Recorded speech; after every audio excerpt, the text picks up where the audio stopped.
Hello boys and girls, and welcome to today's story called Rosie Revere, Engineer by Andrea Beaty. Now an engineer, their job is to try and come up with solutions to problems. They're a bit like an inventor. And in our story, young Rosie, that's what she does. She comes across a little problem and she thinks, how can I fix it? So let's find out about Rosie and all the great things that she gets up to. This is the story of Rosie Revere, who dreamed of becoming a great engineer. In Lila Greer's classroom at Blue River Creek, young Rosie sat shyly, not daring to speak. But when no one saw her, she peeked in the trash for treasures to add to her engineer stash.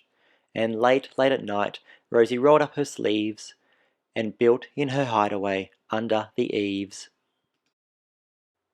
Alone in her attic, the moon high above, dear Rosie made gadgets and gizmos she loved. And when she grew sleepy, she hid her machines far under the bed where they'd never be seen.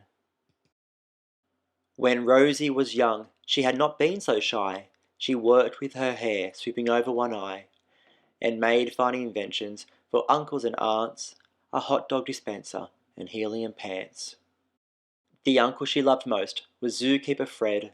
She made him a hat to keep snakes off his head, from parts of a fan and some cheddar cheese spray, which everyone knows keeps the pythons away. And when it was finished, young Rosie was proud, but Fred slapped his knee and he chuckled out loud. He laughed till he wheezed, and his eyes filled with tears, all to the horror of Rosie Revere, who stood there embarrassed, perplexed, and dismayed. She looked at the cheese hat and then looked away.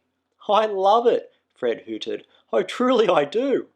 But Rosie Revere knew that could not be true. She stuck the cheese hat on the back of her shelf, and after that day kept her dreams to herself. And that's how it went until one autumn day her oldest relation showed up for a stay. Her great-great-aunt Rose was a true dynamo who worked building airplanes a long time ago.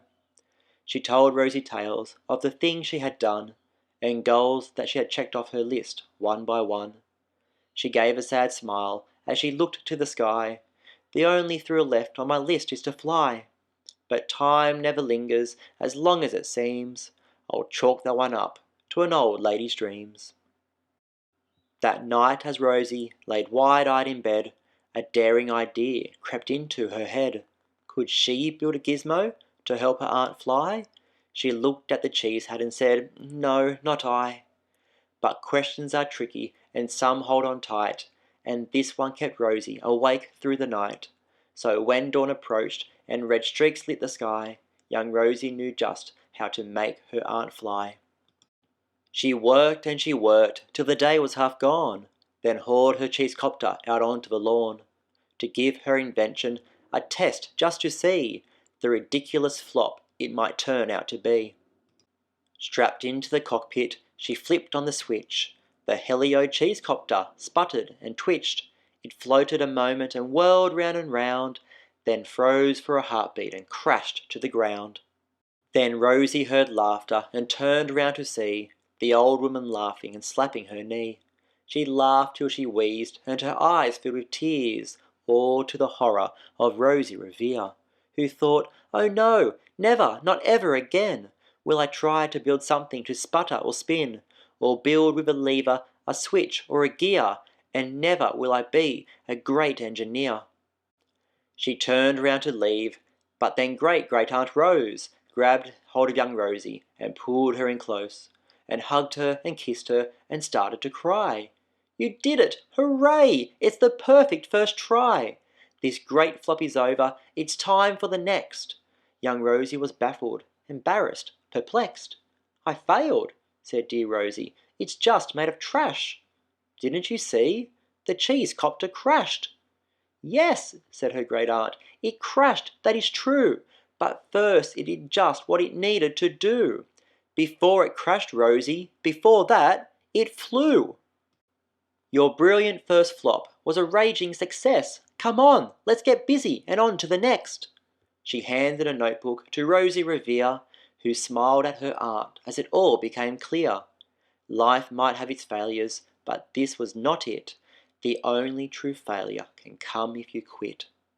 They worked till the sun sneaked away to its bed. Aunt Rose tied her headscarf around Rosie's head and sent her to sleep with a smile ear to ear to dream the bold dreams of a great engineer. At Blue River Creek, all the kids in grade 2 built gizmos and gadgets and doohickeys too. With each perfect failure, they all stand and cheer, but none quite as proudly as Rosie Revere. I like how in the story, Rosie's great aunt told her that the only true failure can come if you quit. So what that means is sometimes things don't always work the first time. But when that does happen, you have two choices. You can give up and say it's too hard and that you can't do it, or just like Rosie at the end there, you can see it as a way to learn. And you can try things differently and see if, the next time you do it, if it will work. I hope you enjoyed the story, and I'll see you next time.